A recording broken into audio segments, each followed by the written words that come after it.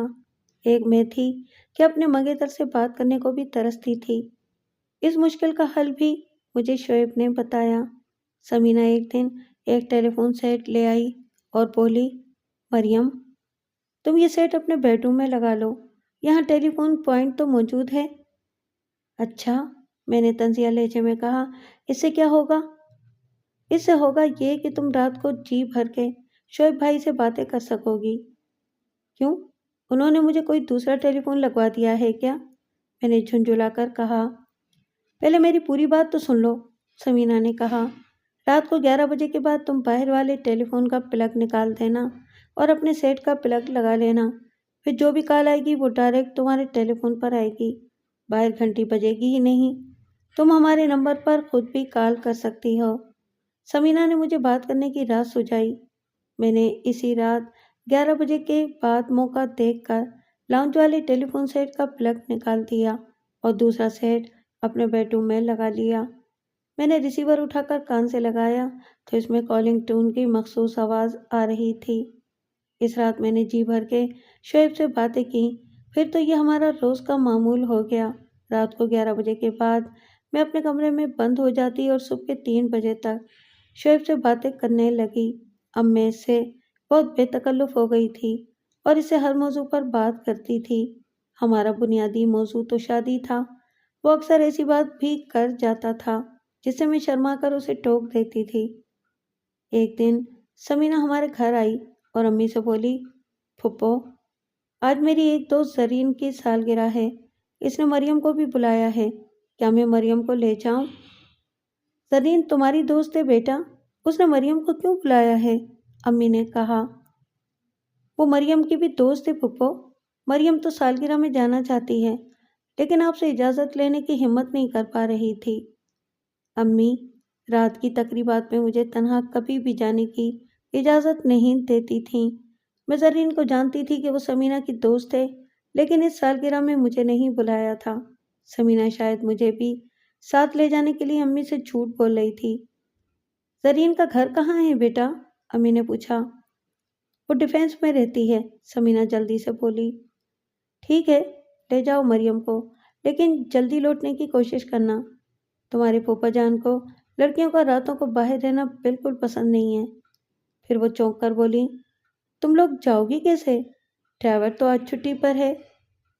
مریم خود بھی تو ڈرائیونگ کر لیتی ہے پھوپھو، سمینہ نے جلدی سے کہا۔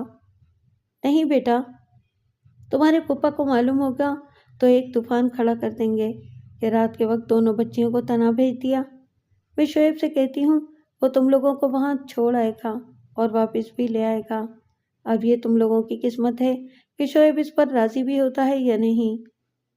سمینہ خوش ہو گئی لیکن ناگواری کا مظاہرہ کرتے ہوئے بولی، شعیب بھائی تو کبھی راضی نہیں ہوں گے۔ تو بیٹا پھر مجبوری ہے، امی نے صاف صاف کہہ دیا اور ٹیلی فون پر کوئی نمبر ڈائل کرنے لگی۔ امی نے شعیب سے بات کی تو پہلے تو اس نے ٹال مٹول سے کام لیا، پھر گویا امی کے کہنے پر مجبوراً راضی ہو گیا۔